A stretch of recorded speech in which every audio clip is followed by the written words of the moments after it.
Donc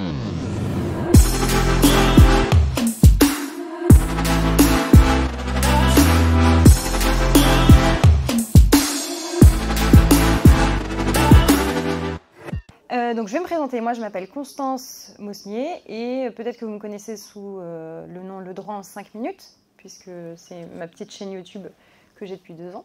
Et moi ma volonté aujourd'hui c'est vraiment de vous permettre de ne pas commettre les erreurs que j'ai commises lors de ma sélection en master, puisque moi je suis une étudiante, j'étais une étudiante avec un bon niveau, d'accord, j'avais 12 et demi de moyenne, j'ai fait des stages chaque année, clairement. J'étais bénévole, j'ai fait plein de choses, enfin, j'étais assez active et pourtant j'ai été refusée dans tous les masters dans lesquels j'ai postulé. Donc ça, c'était pas cool. Moi, j'avais une petite exigence personnelle, je voulais rester sur Lyon parce que j'étais mariée, enfin je suis mariée, parce que parler au passé ça craint, mais non, je suis mariée. Et donc je n'avais pas d'autre choix que de rester sur Lyon, c'était plus facile pour moi au niveau de ma vie privée. Donc, je n'ai postulé que dans les masters sur Lyon et j'avais un peu une exigence, c'est-à-dire que j'avais pris un peu confiance en moi sur le fait que j'avais eu des bons résultats. Et pour moi, il n'y avait pas de raison qu'on ne prenne pas mon dossier. J'avais de bons résultats, j'avais fait des stages, j'avais plein de lettres de recommandation. J'étais en mode, je vais postuler en master, mais ça va le faire, quoi. Genre, il n'y a pas de tâches dans mon dossier. La seule petite faille, c'est que j'avais changé de faculté chaque année. D'accord ? Donc ça m'a un petit peu desservi, je pense. Encore une fois, j'ai changé de fac chaque année pour des raisons qui m'étaient personnelles. Je n'avais pas vraiment eu le choix, donc je veux dire, il fallait que je fasse avec. Voilà, c'était comme ça. Donc tout ça pour vous dire que, évidemment, ça a été un peu la douche froide. Moi, c'est vrai que j'avais vraiment une volonté première, c'était de faire un master en droit des affaires. D'accord ? C'était vraiment mon but ultime. Je pense que parmi vous, vous avez certainement aussi des objectifs. Vous avez certainement des masters, des mentions de master qui vous donnent super envie. Et en fait, moi, je me suis enfermée là-dedans. C'est-à-dire que je n'ai postulé que dans ces masters-là. Et malheureusement, les masters en droit des affaires, c'est quand même des masters qui sont vachement demandés. On est d'accord qu'il y a beaucoup d'étudiants qui demandent ce type de master. Donc la concurrence, elle était folle. Et que je n'ai postulé que sur Lyon. Donc vous imaginez bien, moi, je me suis auto-centrée. C'était de ma faute, entre guillemets. La sélection a été très difficile. Mais en même temps, j'aurais peut-être dû me donner plus de chance. D'accord ? Donc le premier point que je veux vous donner, c'est que ne vous fermez pas dans une spécialité. C'est-à-dire que vous souhaitiez devenir juriste ou avocat ou autre, votre mention de master ne va pas définir votre profession de demain. Exemple, c'est pas parce qu'aujourd'hui je suis en master de droit social que je suis obligée d'être plus tard avocate en droit social. Ok ? Déjà dans un premier temps, pour votre gouverne, les avocats ne peuvent pas se spécialiser les 5 premières années d'exercice. Donc ensuite, ils se spécialisent. D'accord ? Donc peu importe que vous ayez choisi un master en droit, je ne sais pas quoi, que vous ayez passé l'examen du barreau avec une spécialité particulière, vous choisirez la spécialité que vous exercerez. Et vous pourrez bien sûr muter. D'accord ? Pas parce que vous travaillez, je ne sais pas moi, dans un cadre plutôt droit des contrats que vous ne pourrez jamais faire du droit du travail. Ok ? Donc ça, je veux vous rassurer, mais surtout vous prévenir de postuler dans des masters avec beaucoup de mentions différentes. N'oubliez pas les masters en droit public. Hein ? Je vous vois là, tous ces petits privatistes là. Vous êtes très nombreux. Ah, on a dû... Bien, super. Bon, on en a 2 au moins. Mais évidemment, il y a quand même plus d'étudiants qui veulent faire du droit privé. Ok ? Parce que c'est plus sexy, parce qu'à la fac, on nous vend plus le droit privé. Et que le droit public, dans notre tête, c'est droit constitue, c'était horrible en L1, et droit admin, c'était encore pire que tout en L2. C'est pas ça le droit public, évidemment, ça ne se cantonne pas à ces matières-là. Et puisqu'il y a moins d'étudiants qui vont justement postuler en master droit public, vous allez avoir plus de chances, je mets des guillemets parce que ce n'est pas une vérité générale, mais vous aurez forcément plus de chances d'être sélectionné dans ces mentions de master. Encore une fois, je le répète, c'est pas parce que vous êtes en master de droit public que c'est terminé pour le droit privé. On est bien d'accord. Donc, optimisez vos chances et postulez dans des masters en droit privé et intéressez-vous aussi au droit public. D'accord ? Autre chose, comme je vous le disais, moi j'ai fait des bêtises puisque j'ai postulé qu'à Lyon. Et en plus de ça, à Lyon, c'est c'est une ville avec des facultés qui sont très demandées. On est d'accord que Lyon 2 et Lyon 3, c'est des facultés qui sont très demandées dans toute la France par beaucoup d'étudiants. Donc là-dessus, je voudrais insister sur les facultés qui sont des toutes petites facultés, où il n'y a que 50 étudiants inscrits. Sont pas graves, c'est pas grave, hein. Ces facultés, c'est quand même des facs de droit, c'est quand même des facs qui délivrent des masters, qui sont reconnus, de qualité, et qui vous permettent ensuite de passer les examens qui vous font rêver.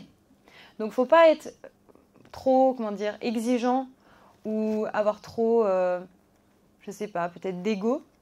Et il ne faut vraiment pas hésiter à aller vers ces petites universités. Donc on est en petit comité, donc je vais vous donner mon bon plan. C'est l'université de Laval. Ok ? Vous ne connaissez pas, hein ? C'est à côté justement du Mans, en fait. C'est une toute petite ville. Moi, j'ai fait ma 2e année là-bas. On était 40 ou 50 dans l'amphi. Et ils ont ouvert justement des masters, d'accord ? Des masters de droit. Et il y a très peu d'étudiants qui postulent. Et pourtant, ils ont des places. Donc, si vraiment vous avez envie d'avoir un master, je vous donne ce bon plan. Vous faites ce que vous voulez, mais je vous le donne. Et en plus de ça, je crois qu'ils proposent des masters en alternance. Donc c'est quand même chouette. Okay, je ne sais pas si ça peut vous intéresser, l'alternance.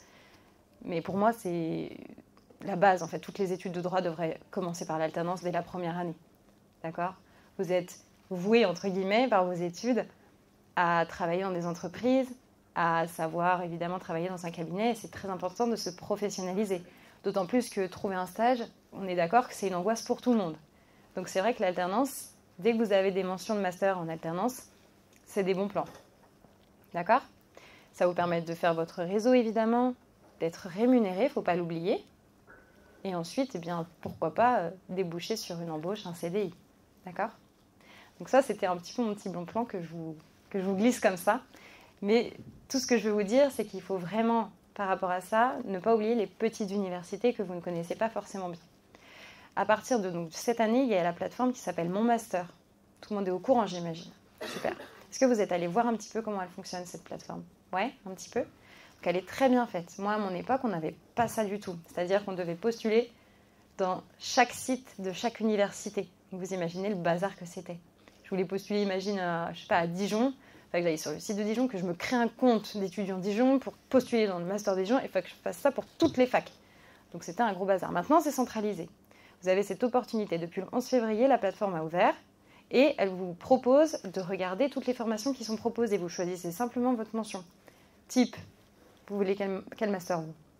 Droit public général, droit public des affaires. Très bien. Donc vous tapez droit public général et tu auras toute la liste de tous les masters en droit public général qui sont proposés en France. C'est chouette quand même. C'est rassurant, je trouve. Donc, allez regarder cette plateforme si vous n'avez pas encore eu l'occasion de regarder. Même pour les L1, allez regarder parce que ce sera la plateforme que certainement vous allez utiliser plus tard. Et ça va vous permettre justement de vous déstresser un petit peu avec tout ça. Ensuite, le 22 mars, je vous redonne les dates, vous pourrez commencer à postuler, candidater en master. Okay ? Jusqu'au 18 avril. Donc vous allez avoir une petite période, ça va aller assez vite, qu'il va falloir un petit peu charbonner. Donc petit conseil, dès maintenant, vous commencez à bien regarder votre CV, votre lettre de motivation et vos lettres de recommandation. D'accord ? Donc si vous n'en avez pas, que vous avez pourtant fait des stages, n'hésitez pas à écrire directement à vos maîtres de stage. Vous leur demandez est-ce que vous pouvez me faire une petite lettre de recommandation. Et puis généralement, ils vous la font. Ok ? Et pareil, si vous avez, moi par exemple, j'avais fait une conférence en L2 avec ma prof en droit admin. Je lui avais demandé si elle pouvait me faire une petite attestation, une lettre de recommandation, justement parce que j'avais animé une petite conférence. Mais ça montrait en fait que je m'investissais dans mes études. Bon, ça ne m'a pas beaucoup servi puisque je n'ai pas été sélectionnée. Mais dans mon dossier, c'était quand même rassurant. On est d'accord ? Quand on a des lettres de recommandation, ça nous rassure. Donc n'oubliez pas d'aller demander ces lettres, d'accord ? On vous les doit un petit peu quand même. Donc ça, c'est important. Maintenant, je vais vous parler de la phase un peu moins rigolote. L'échec à la sélection. Ce que j'ai vécu, ok ? Alors, il n'y a pas de plan miracle. Mais par contre, je pense que ce qui peut vraiment vous sauver, c'est d'anticiper. Moi, c'est vrai que je suis une personne qui aime bien anticiper le pire, justement pour que si ça arrive, finalement, ce ne soit pas si pire que pire. Ok ? Donc, c'est vrai que dès maintenant, il faut que vous vous posiez la question de savoir qu'est-ce que je fais si jamais je ne suis pas sélectionnée en master ? Et là, il y a plein de voies, et c'est justement, je pense, la partie la plus intéressante et la plus importante de ma conférence, c'est de vous donner tous ces plans que j'ai étudiés pour vous. À ce titre, j'ai écrit un carnet qui est complètement gratuit, vous pouvez télécharger sur mon site internet, qui va retracer un petit peu ma conférence, mais ça sera sous format écrit, comme ça vous pourrez le relire dans quelques mois si jamais vous avez bien sûr des difficultés dans la sélection master. Alors je vais commencer en plan de secours ultime sur les écoles, les facultés privées. Facultés privées, ok ?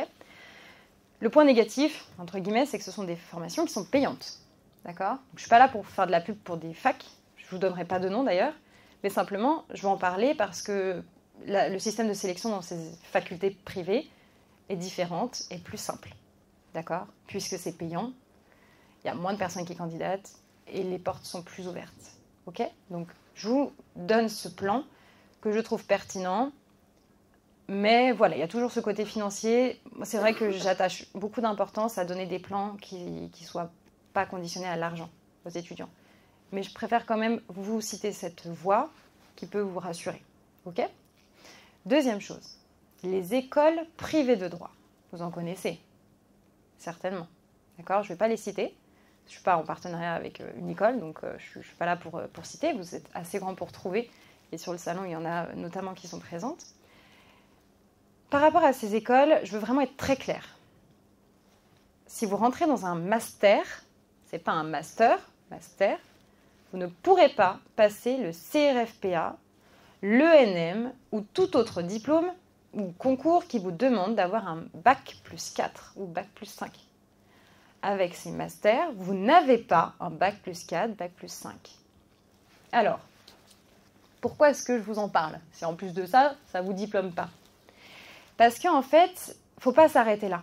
Il faut aller beaucoup plus loin. Ces écoles privées, je les ai bien étudiées pour vous, justement.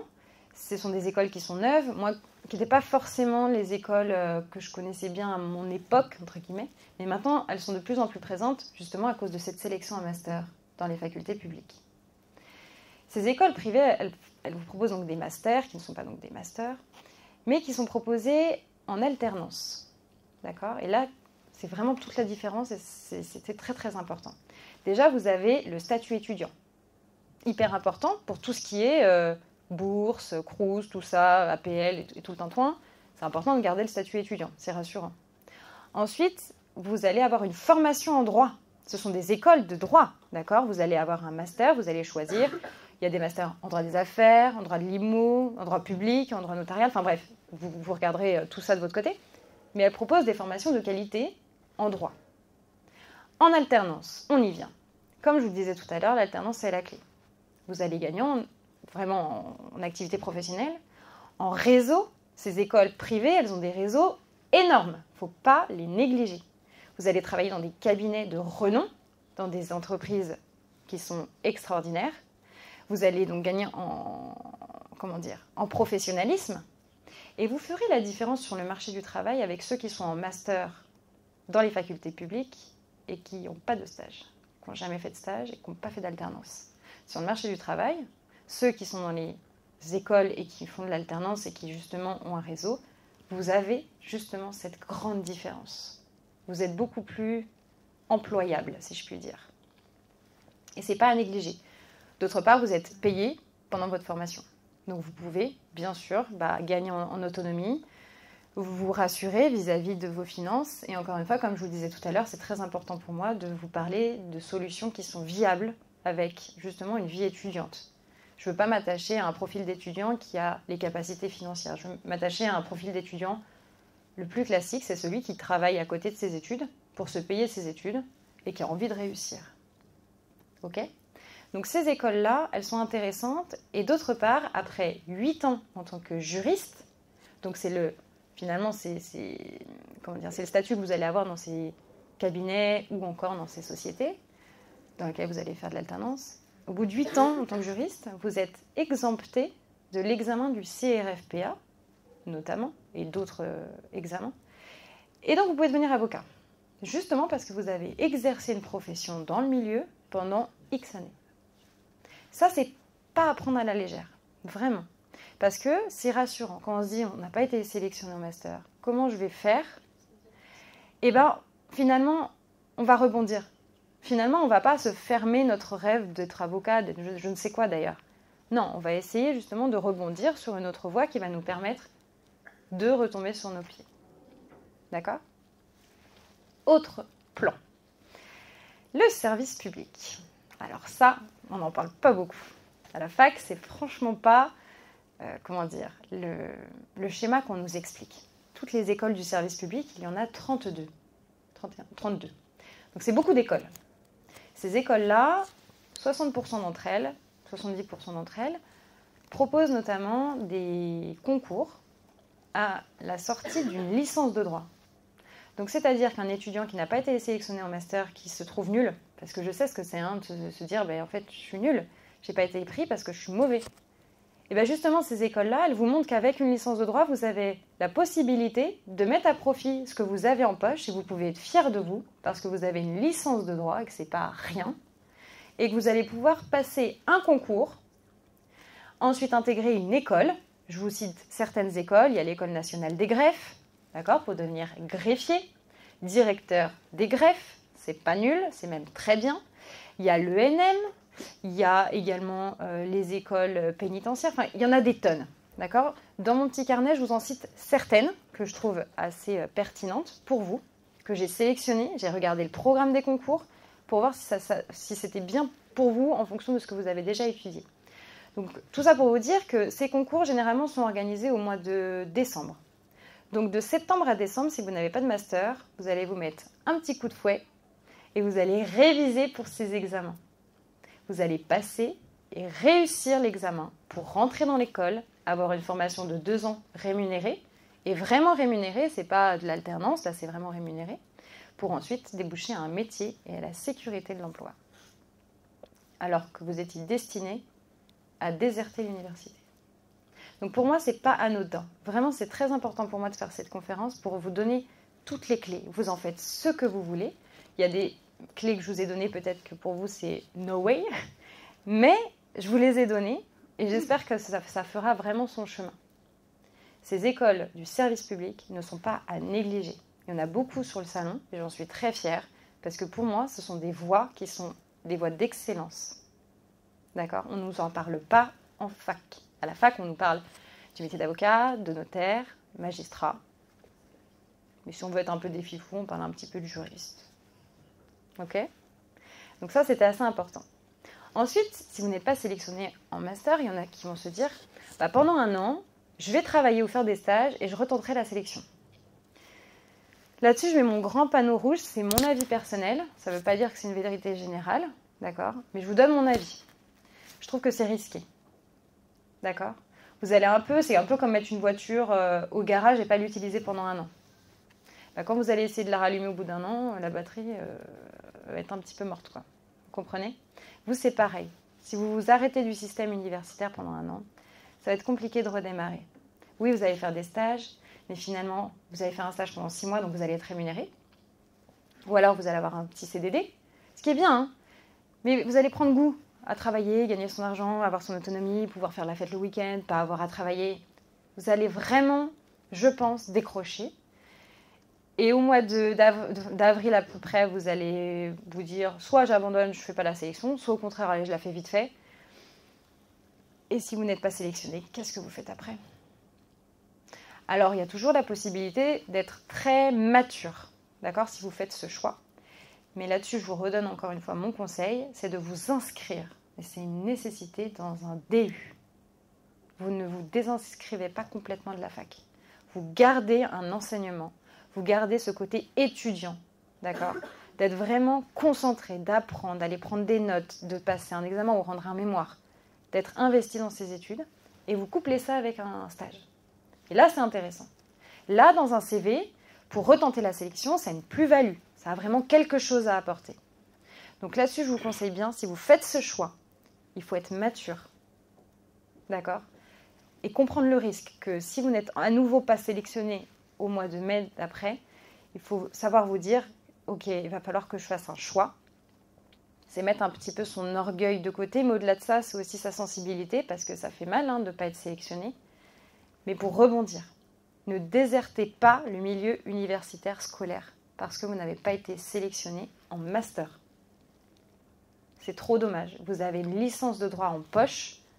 C'est un peu un trésor. Vous avez travaillé pendant 3 années.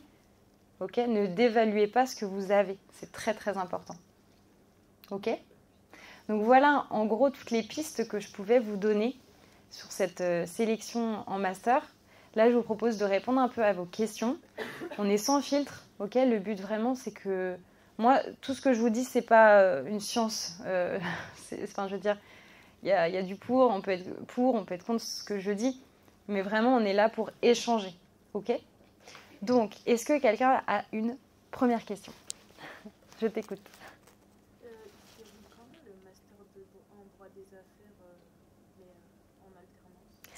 Alors, l'alternance, c'est une question qui est très bien. Du coup, je vais répondre, pas spécifiquement pour le droit des affaires, mais plutôt le master de manière générale en alternance. Donc, vous avez généralement 3 jours qui sont dispensés à l'école, 2 jours en alternance ou l'inverse. C'est un rythme qui est très chaud. J'ai fait de l'alternance. Okay, pour vous expliquer un petit peu mon parcours, j'ai fait une première année de droit que j'ai eue, au rattrapage, mais je l'ai eue. Ensuite, j'ai arrêté, je suis partie en licence DCG, diplôme comptabilité gestion, parce que je trouvais que c'était plus chouette de faire de l'alternance tout en faisant du droit. Malgré l'intitulé DCG, c'est beaucoup du droit, droit des affaires. Et je trouvais ça cool de pouvoir faire de l'alternance. Donc j'ai fait de l'alternance pendant 6 mois. Okay, ça a été un peu chaotique pour moi. Okay, j'ai fait ça sur Paris, et bon, le rythme parisien était très différent de ma vie d'avant, et le rythme était soutenu. En plus de ça, la licence ne me convenait pas tout à fait. Mais c'est un rythme qui est soutenu, l'alternance. Il faut bien l'avoir en tête. Par contre, ça a une plus-value extraordinaire si vous vous y tenez. Okay, encore une fois, je vous le répète, vous allez gagner en expérience professionnelle, en réseau, et puis en même temps, vous continuez vos études tout en étant payé. D'accord ? Je répète ça, c'est pas que je veux tout ramener à l'argent du tout, hein, mais je veux rassurer ceux qui sont dépendants d'eux-mêmes pour faire leurs études. C'est vraiment juste pour vous aider et vous rassurer au maximum pour pas que vous arrêtiez vos études par manque de moyens.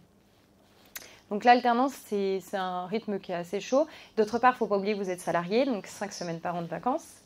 Pour les révisions, parfois, c'est un peu compliqué. Parfois, vous n'avez pas forcément de jours de révision, donc il faut poser des jours de congé pour réviser. Ça demande beaucoup de maturité. Hein. Rentrer dans le monde du travail, et donc en master en alternance, c'est rentrer dans le monde du travail, ça demande de la maturité. Ok ? Vous ne pouvez pas louper des cours parce que vous êtes en contrat de travail et que vous êtes payé pour justement suivre une formation. Donc il n'y a pas de « je ne me suis pas levée ». Il n'y a pas de « ah, mais je ne peux pas partir 1 heure plus tôt, allez, je fais un week-end ». Bah non, non, tu restes au travail jusqu'à 17h, c'est comme ça, ou 18h, je ne sais pas. Donc ça, il faut bien le prendre en compte. Après, il y a ce côté aussi positif de vous rentrez dans le monde du travail, vous travaillez, c'est chouette quand même. Vous mettez du concret sur votre apprentissage. C'est une bouffée d'oxygène un petit peu aussi. Ok ? Donc je ne sais pas si j'ai bien répondu à ta question. C'est bon ? Oui. J'ai vu qu'on avait le droit, avec une belle plateforme, Oui. à 15 masters En initial. ouais, et 15 en continu. Tout à fait. C'est quoi la différence entre les deux ? Alors c'est 15 en initial, ou 15 en continu, et 15 en alternance, en apprentissage. L'apprentissage, c'est un contrat... Comment ? Continu, c'est ce qu'on fait. C'est ça, ce que vous faites à la fac, classiquement. C'est-à-dire, tu ne travailles pas à côté, quoi. Enfin, en tout cas, tu n'es pas en alternance, tu vois. Donc, vous aurez 15 vœux. Mais d'après ce que j'ai vu, parce que tout n'a pas encore été bien démystifié, mais en gros, vous avez 15 souhaits, mais un souhait peut comprendre plusieurs masters. Parce que je crois que c'est au niveau de la mention. Du type, vous avez une mention droit public, vous pouvez postuler aux 7 masters de la faculté qui a la mention droit public, et ça fait un vœu, alors qu'en vrai, il y a 7 masters à l'intérieur. Et on est limité au niveau des vœux dans chaque ville ? Non, vous êtes limité au nombre en tout, c'est 15 continus, 15 en alternance. Mais comme je te le disais, un master peut comprendre, enfin, oui, je ne sais pas comment dire, mais une mention de master peut comprendre plusieurs masters. Ok. Tu comprends ? Voilà.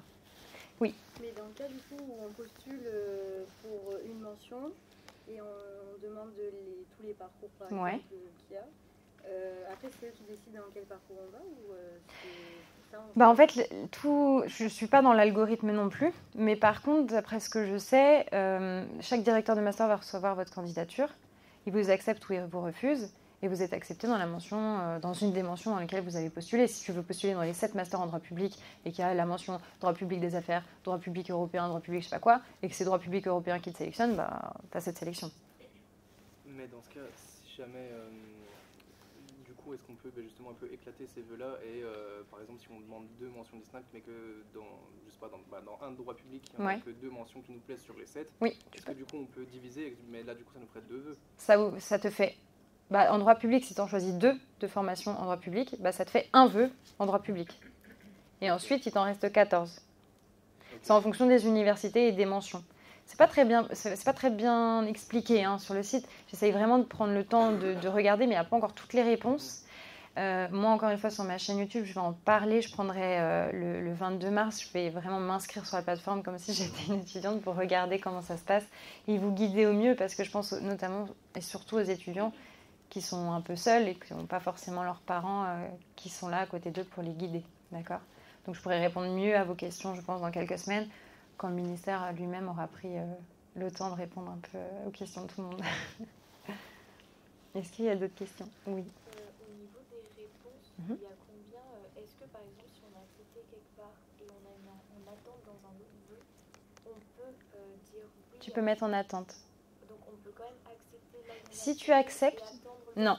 Si tu acceptes, c'est définitif. Par contre, tu peux mettre en attente, d'après ce que j'ai vu. Ouais. Ta réponse, tu peux la donner de façon temporaire, je crois. Je ne sais plus quel terme ils ont utilisé. Mais tu peux mettre en gros sur pause. Par contre, je crois qu'il faut donner ton vœu maximum. Je ne sais plus. Non, après, ils donnent tous leurs réponses en même temps. Le 18 juin, pardon, si je ne me trompe pas. Tout le monde donne ses réponses. Ouais, après c'est le game, mais de toute manière, tout le monde va répondre assez rapidement, puisque de toute manière, tout le monde est limité à ces 3 jours-là. Et pour le moment, si par exemple le 18, tu es sélectionné dans un des masters qui te donne envie, mais ce n'est pas celui que tu préfères et que tu attends celui que tu préfères, tu peux accepter temporairement. Au moins, il te conserve ta place. Mais si tu acceptes définitivement, ça annule tous les autres. Voilà, ok ? Faut pas trop se paniquer, tout va très bien se passer. La plateforme a quand même été étudiée pour. Alors évidemment que tout n'est pas optimal, mais franchement, c'est une très belle avancée pour votre sélection master que d'avoir cette plateforme. Vraiment, c'est une chance. Ok ? Donc faut pas trop se stresser. Tout est bien étudié pour que ça se passe bien. Ok ? Oui. Comment gérer son stress ? Il faut boire de la tisane. Je pense vraiment que pour limiter toute angoisse, il faut savoir anticiper le pire. Moi, c'est comme ça que je fais, c'est-à-dire vraiment garder la tête froide, se dire, bon, si jamais je ne suis pas du tout sélectionnée, comment je vais pouvoir me rassurer et être quand même contente de ma situation. Donc c'est pour ça que je vous ai donné toutes les clés tout à l'heure avec tous les plans que j'ai sélectionnés pour vous. Il va falloir évidemment prendre le temps, encore une fois, que vous réfléchissiez à quels sont vos plans B, C qui vous conviennent. Mais je pense que c'est très important. Je pense que c'est même la clé pour se détendre un petit peu vis-à-vis de la sélection en master. Il faut vraiment essayer de se dire, si ce n'est pas ce master, si ce n'est pas le master dans une faculté publique, je trouverai vraiment une solution pour rebondir. Et encore une fois, je te le dis, c'est pas parce que tu n'es pas prise dans le master que tu souhaitais que tu ne seras pas pris dans les autres. Donc c'est pour ça qu'il faut aussi être assez stratégique dans sa façon de choisir les masters. Vraiment, si tu as la possibilité de bouger, n'hésite pas à vraiment postuler dans les masters, dans des facultés, dans des petites antennes, dans des petites facs. Si vraiment tu veux un master parce que c'est obligé, parce que tu veux passer le CRFPA, qui nécessite de toute manière un master en droit, tu n'as pas le choix, ça veut dire que tu te dis que tu es prête à partir dans une autre faculté plus petite. Mais au moins, tu as ton master. Tu as ton ticket pour passer l'examen. Tu comprends ? Après, en technique de... moi, je ne suis pas une professionnelle là-dedans. En plus, je suis quelqu'un de très anxieuse. Donc, je serais peut-être... pas de mauvais conseils, mais pas la personne la plus avisée. Mais moi, j'aime beaucoup anticiper, encore une fois, le pire pour justement rebondir. Et puis surtout, être stratégique. Ok ? Prendre le temps aussi de découvrir d'autres métiers, ouvrir les yeux, pas être enfermé dans une volonté surréaliste d'être pris dans le master qu'on souhaite. D'accord ? Oui. Nous, par exemple, à la fac, on a des personnes qui nous aident dans la pédagogie, oui. qui nous accompagnent, et qui nous ont parlé.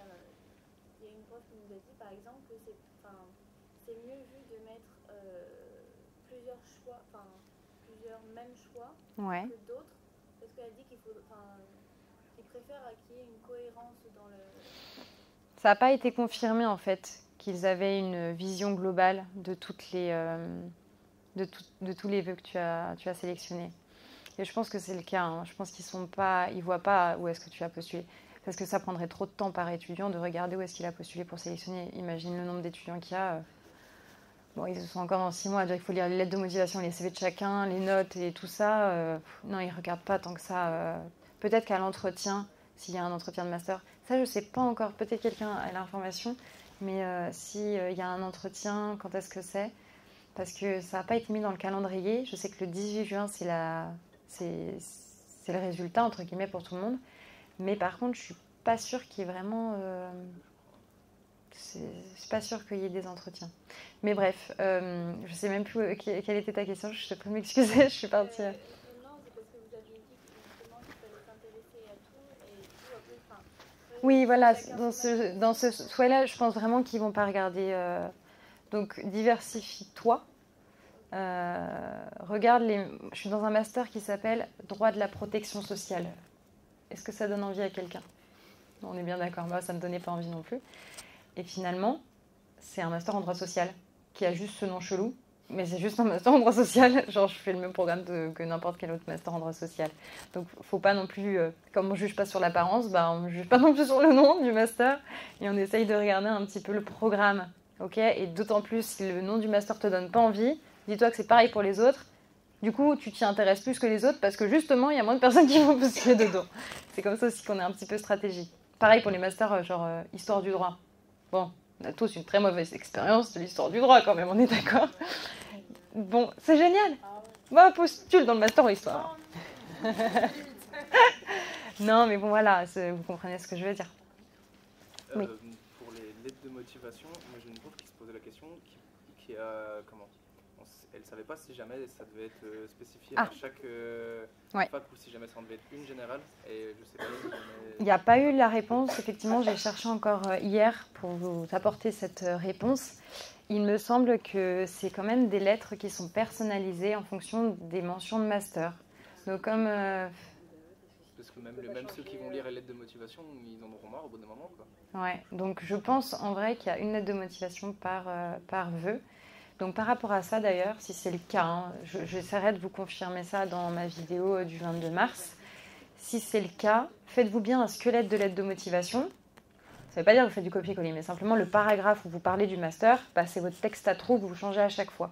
Mais sinon, tout ce qui est au-dessus, vous gardez la même chose. Vous faites quand même gaffe, évidemment, si vous mettez cher monsieur ou je sais pas quoi, directeur de master, truc bidule. Bon, vous faites gaffe, quoi. Ok, vous ne faites pas des copier-coller bêtises. Mais faites-vous un squelette que vous répétez pour chaque master. Ça, vous allez gagner du temps et ça sera plus simple. Oui. Est-ce que dans le plan de secours, si on parle c'est bien de faire 1 an à l'étranger pour être bilingue et après revenir ? Effectivement, c'était également une... Oui, j'aurais dû vous en parler. Tu fais très bien de poser la question. Donc, je ne sais pas si tout le monde l'a entendu, mais en gros, si vous n'avez pas pris en master, est-ce que faire 1 an à l'étranger, ça peut être bénéfique ? Oui, mais encore une fois, attention, dans quel cadre vous le faites ? Est-ce que vous allez vraiment améliorer votre niveau d'anglais ? Si c'est le cas, trop bien. Mais commencez pas à partir en mode jeune fille au pair où finalement vous finissez dans une famille française. Moi, c'est ce qui m'est arrivé quand justement j'ai arrêté ma licence DCG. Je suis partie à Londres 5-6 mois et j'étais dans une famille française. On m'a franchement un peu exploitée en plus. Donc, je suis revenue plus épuisée que jamais. En plus de ça, j'avais même pas progressé en anglais. Bref, c'était pas idéal. Donc, si vous partez à l'étranger, partez dans un cadre intéressant, du genre service civique. Ok ? Ça peut être très bien. C'est encadré. Encore une fois, c'est très important pour moi d'accompagner les étudiants et que vous ne soyez pas embarqués dans des histoires ou dans des trucs pas possibles. Service civique, ça peut être super bien et il y en a, du coup, vous pouvez faire à l'étranger. Et donc là, tu peux justement faire... tu fais ton anglais ou ton espagnol, ton allemand, ce que tu veux. De préférence, je te conseille de faire de l'anglais. Moi qui ai fait beaucoup d'allemand, oui, je te dis, fais plutôt de l'anglais parce qu'encore une fois, c'est la langue universelle. Donc, c'est ce qu'on te demandera. Et quand tu rentres de ton voyage ou de ton service civique, passe le TOEFL, TOEIC. Il faut vraiment... C'est les examens, pardon, oui, il faudrait peut-être que je précise. C'est les certifications qui vous donnent finalement votre niveau de langue. Ok, c'est très important parce que c'est pas le tout dans un CV de marquer que vous êtes parti à l'étranger, que vous avez un très bon niveau, vous parlez couramment. Mettez un score, d'accord? C'est important. Le score et ensuite le niveau, si c'est C1 ou quoi, ça c'est super important. J'ai répondu à ta question? Je crois qu'il y avait une question par là. Oui.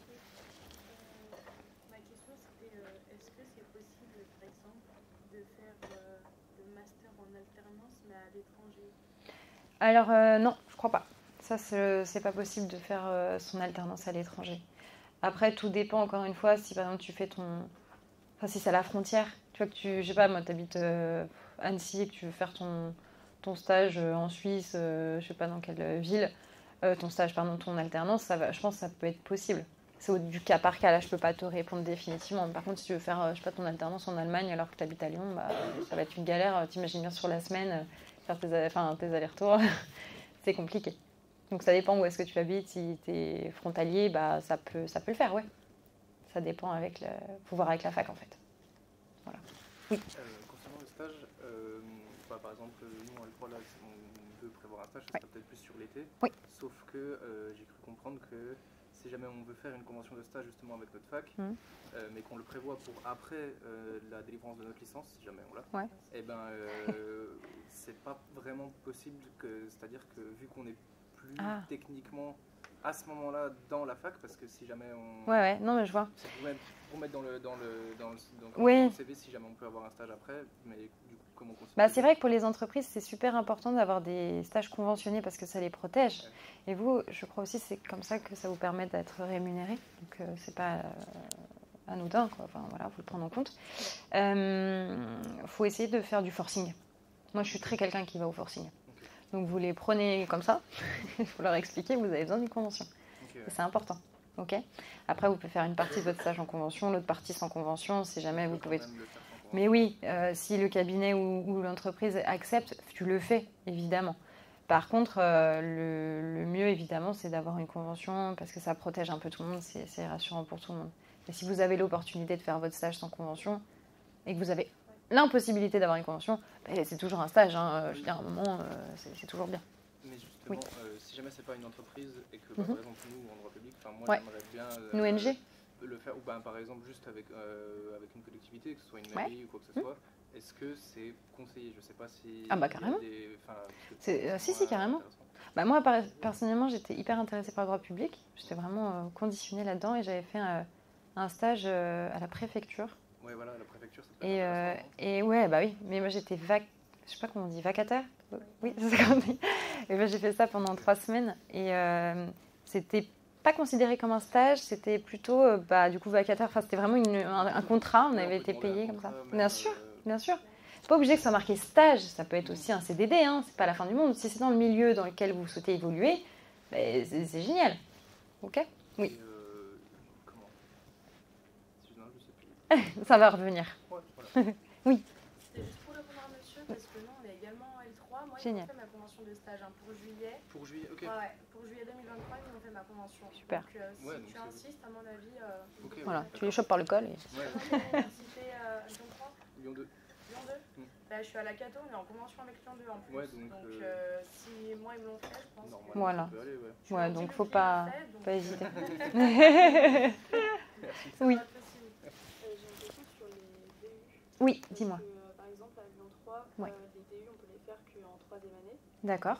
Et sauf qu'avec la nouvelle plateforme, les DU, en fait, on est noté qu'à la fin d'année, quand on nous remet notre diplôme universitaire oui. en année, oui. Et c'est un avantage pour les sélections en master, par exemple, certaines mentions. Tout à fait. Sauf que du coup, est-ce que ça va être comptabilisé pendant la sélection alors que le diplôme est validé qu'en oui. En mai? Oui, bien sûr. En plus, je veux dire, 90% des étudiants ont leur DU. C'est quelque chose... t'es inscrit, tu le fais, normalement c'est bon.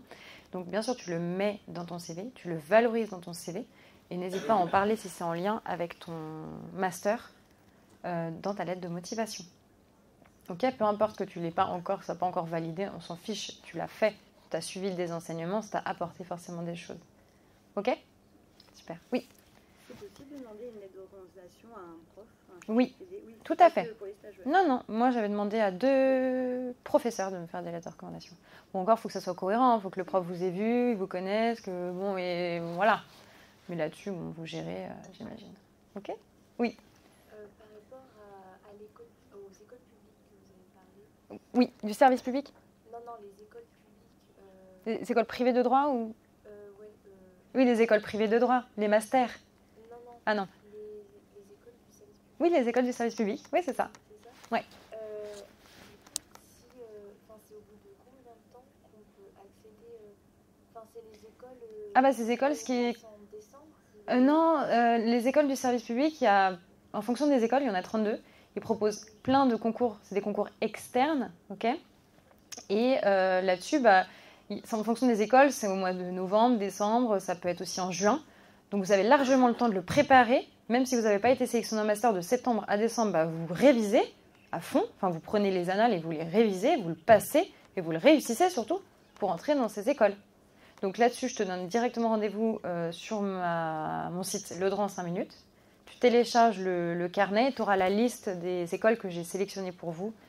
Et tu auras les dates, j'ai mis les dates en plus des examens, tout ça. Après qu'on ait passé Ouais. l'examen d'entrée, c'est au bout de combien de temps qu'on peut passer des concours style ENM ou greffier? Ah bah non, mais les écoles du service public, ce sont des écoles qui sont spécialisées, d'accord ? C'est celles qui vont te permettre de rentrer à l'École nationale des greffes, par exemple. Donc là, tu vas pas pouvoir devenir avocat. Là, tu te spécialises dans une école pour devenir greffier ou directeur des services des greffes. Non, il y a plein d'autres écoles. L'autre chose qui te permet justement d'avoir une équivalence 8 ans plus tard pour devenir avocat, c'est les écoles privées de droit. Et ça n'a rien à voir avec le service public. Je ne sais pas si je suis claire. Oui, mais ce n'est pas une école privée, ça c'est du service public. Ouais. Non, c'est des équivalences. C'est pareil pour, comment te dire, les écoles privées. Tu vas rentrer dans une école, tu vas t'inscrire, tu vas être en alternance, etc. Et au bout de 8 ans, tu peux devenir notaire. Enfin, il faut regarder, hein, mais si tu fais un master en droit de l'IMO et que tu travailles dans une office notariale pendant 8 années, tu vas pouvoir devenir notaire. D'accord ? Ça, c'est de droit, en fait. C'est écrit sur Internet, tu peux regarder. Hein. C'est les équivalences, en fait. Et pareil pour ce qui concerne la profession d'avocat. Pour ce qui concerne le métier de magistrat, on ne peut pas devenir magistrat après être rentré dans une école privée de droit. Parce qu'il n'y a pas d'équivalence, d'accord ? Tu ne vas pas pouvoir travailler 8 ans en tant que juge et ensuite devenir juge. Tu vois, il n'y a pas d'équivalence. Tu comprends ce que je veux dire ? Voilà. Il y a d'autres questions ? Ouais. Est-ce qu'il y aurait des astuces pour la lettre de motivation ? Parce que là, c'est un peu le syndrome de la page blanche. Ouais, alors, lettre de motivation pour le master ? Ouais. Déjà, on suit le formalisme. J'essaie de faire vite parce que je suis en retard. On suit le formalisme d'une lettre. Ok, donc ça c'est important, regardez sur internet comment CE2 quand on a appris à faire notre petite lettre. Donc ça vous suivez bien. Ensuite, formule de politesse et vous commencez vos phrases par étudiant en ou étudiante en. Et là vous donnez. On ne commence pas un paragraphe, je le répète, par je. Ok, c'est très important parce que c'est un petit peu agressif de commencer par je. D'accord, c'est des convenances entre guillemets. Donc essayez toujours de trouver des formulations pour éviter de commencer par je. Je suis très motivée, étudiante motivée ou motivée par, et hop, vous évitez le jeu. Ok ? Ça, c'est mes petites astuces. Ensuite, petit paragraphe pour te présenter, étudiante en licence 3 à l'université machin. J'ai l'honneur de vous présenter ma lettre de motivation pour intégrer votre master en patati. Premier paragraphe. Deuxième paragraphe, là, tu parles par exemple, tu peux retrouver donc les matières du master dans lequel tu postules et tu le raccroches avec une expérience professionnelle. Ensuite, tu nous fais un petit paragraphe sur vraiment tes motivations, tes ambitions. C'est important de parler de vos ambitions parce qu'encore une fois, le directeur de master, son but, c'est de se dire « Je prends cet étudiant parce que plus tard, on va pouvoir dire cet avocat, il vient de mon master. » Non, mais c'est vrai. Avocat, bon, je suis grosse fière, hein, c'est pas que avocat, évidemment. Mais ils vendent aussi leur formation et ils ont besoin d'avoir de bons éléments. Donc vous, il faut que vous arriviez en mode moi, je vous propose de devenir avocat ou de devenir je sais pas quoi, ce que vous voulez d'ailleurs. Mais c'est important de mettre votre ambition. Donc ça, c'est le troisième petit paragraphe. Et enfin, quatrième, où vous dites en gros je vous remercie du temps que vous avez consacré et espère avoir su vous convaincre de ma motivation, ce projet qui est le mien. Patati patata, merci, au revoir. Parce que là, on avait fait une réunion où personne qui nous aide dans la pédagogie nous avait dit vous faites je, vous, nous, par exemple. Et dans le nous, ça fait un peu prétentieux de dire j'arrive, on peut faire un truc ensemble. Moi, je trouve ça pas très naturel. Genre, je vais apporter quelque chose à votre formation. Non, mais arrêtons quoi. Je sais pas du coup comment on peut se mettre en avant sans... Non, c'est pas se mettre en avant pour rien, c'est surtout dire, justifier en quoi tu as ta place au sein de cette formation. En quoi tu fais la différence et surtout quels sont les traits de ta vie en termes d'expérience ou quoi qui justifient ta candidature. Ça prend du temps d'écrire une lettre, hein. Ça n'arrive pas comme ça, mais ça va aller. Je prends une dernière question, après il faut vraiment que j'arrête. Je t'écoute. Moi du coup, je rebondis sur ce qu'elle a dit. Ouais. Moi il y a des profs justement qui m'ont dit c'est trop basique les étangs étudiants, D'accord. machin. Et du coup ils ont dit il faut surtout parler de vous en mettant je, donc justement de mettre en avant. Oui. Le jeu, c'est pas que... Je suis désolée mais... Non mais le jeu, c'est pas que tu l'utilises pas du tout, mais c'est qu'en début de phrase, c'est la nuance. Que quand tu ne commences pas un paragraphe en disant « je », c'est pas joli, d'accord ? Après, évidemment, tu peux utiliser le « je », tu ne le bannis pas complètement, mais c'est au début d'un paragraphe, j'aurais dû peut-être mieux préciser, c'est plus convenable en fait, de ne pas commencer par « je ». On fait comme on peut, évidemment. Ok ? Est-ce que ça va ? J'ai pu répondre à toutes vos questions, ça va mieux pour la sélection ? Moi, j'essaie de faire au mieux, en tout cas. J'espère avoir su vous aider. Merci à vous tous d'être venus à ma conférence, ça me fait super plaisir et merci d'être venus à la Juris Day. Voilà, à bientôt.